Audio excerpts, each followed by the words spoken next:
Great overhead shot of the Cobourg Community Center as we get set for some major series lacrosse action. The Brooklin Lacrosse Club is in town to take on the Cobourg Kodiaks. I'm Scott Arnold alongside Joel Scott, and get you familiar with them as we go along. Luke Pilcher with the ball right now, shoots and scores. That didn't take long at all, 29 seconds for that first goal, and Brooklyn has a 1-0 lead just like that. We take a look at the goal here with Orleman barely done his warm-up yet, and Brooklyn just moves the ball across the top, and this is just a straight shot. He just beats him from 25 feet out. Far side pass over to Sean Wesley, back to Williams. He's got room and scores. Williams with that underhand bomb, and it's 2-0 Brooklyn. You'll see on the replay, the Kodiak player looked just a little bit hesitant, and that was just enough time to let Williams get the shot away. You'll watch here for the Kodiaks. Peyton McIntosh gives him just a little bit of extra space, a stick length, and that's all Williams needs. Brooklyn love that long pass to the man off the bench. This time it works. Heavy outside shot by Ryan Lansbury, fresh off the bench, and it's 3-0 Brooklyn. You'll see Lansbury walks around the pick, fires a super hard sidearm shot, and you see Orleman looking up at the clock going, how did that get through me? I thought I made the save. Well, Connor Kiernan will be a guy to watch for Brooklyn. He's only been in the lineup for 2 games this year and so far has 9 points. It's his 3rd game of the year. And you can bet. Oh, wow. He's got that look in his face like, I just can't get a break tonight. Bounce over his shoulder. I think he was waiting for Lansbury to shoot, but it wasn't even in Lansbury's stick at the time. No, it went off his shoulders. He was trying to catch it. We'll see right here. There's a look from behind the net. It pops up over his stick, and I think Orleman thought he was going to shoot it, but the ball was in the air. It's kind of the way it's been going tonight for the Kodiaks. Which isn't a bad thing as Knight has the ball. Williams, he unloads and scores. What a heavy shot. 16 seconds of power play time is all it took. Watch this shot from Dyson Williams. You'll see him get the ball here at the top, and he fires it. Look at the little hole he had over the shoulder of Orleman. It's tough when you got a guy hanging off your back. Sure is. There's a shot, scores. Sean Wesley gets the 6th goal here for the Redmen off a nice pass from Dyson Williams. And as soon as the guys came near him, he was able to dish it off. See Williams draw 2 Kodiaks towards him. Wide open down the middle is Wesley. Yeah, see Wesley to your right. Boucher trying to muscle his way through, and he does and scores.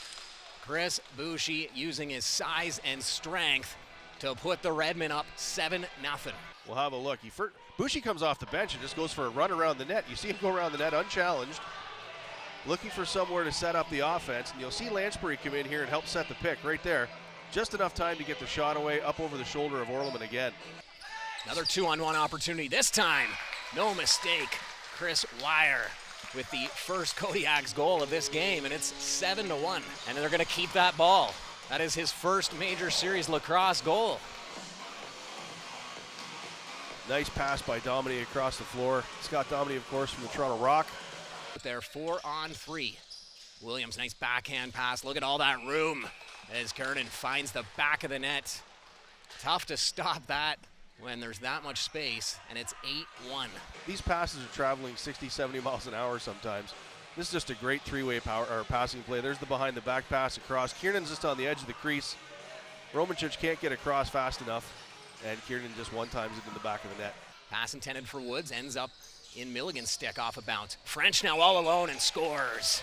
What a pass by Cam Milligan through traffic. The first one didn't get through. The pass on the way over to Milligan didn't get through. He grabbed the loose ball and managed to thread it through 2 Brooklyn players. I think you'll see on the replay here that Milligan just picks up the loose ball off the wall there, and look at him thread it through the middle. Ben French with a nice quick shot through traffic, makes it 8-2. Here's the pass again, look at that. Scooped up by the Kodiaks. Ethan Riggs. Riggs scores. The product of the Georgia Swarm gets another one here for the Kodiaks, and he's all smiles. Ethan Riggs, big dude, 6'2", well over 200 pounds. Freight train coming down the rink with a nice ground shot. Simmons, little drop pass to Woods, and he scores. And the Kodiaks on a little bit of a run here. for Woods, his 6th goal of the season. You'll see the inside pass here. Nice shot. That's going to be an over and back call. So Kodiaks, with all the momentum, get possession. Here comes Pilon. Pilon shoots and scores. The Kodiaks just firing everything towards the Brooklyn net now, and it is working. We'll see, there's nothing really fancy about this goal. Pilon just takes a pass and just unloads over his defender. Well, they know they have Demude and the Brooklyn Lacrosse Club on their heels, so that play there was just trying to get it on net, see if they can catch them, and they did. Well, you see the Carter McKenzie there, number 10 for Brooklyn, kind of scooted over and realized that Pilon had a wide open lane. Tried to get his stick up, but Pilon just got the shot away too quickly. We're all confused here. We don't know what's going on. We don't know if the ice machine turned on, and that's what's causing those lines, but there's a very slippery patch right there that looks wet, looks like ice. So that's our guess, is the ice machine came on, because they're supposed to be putting the ice in.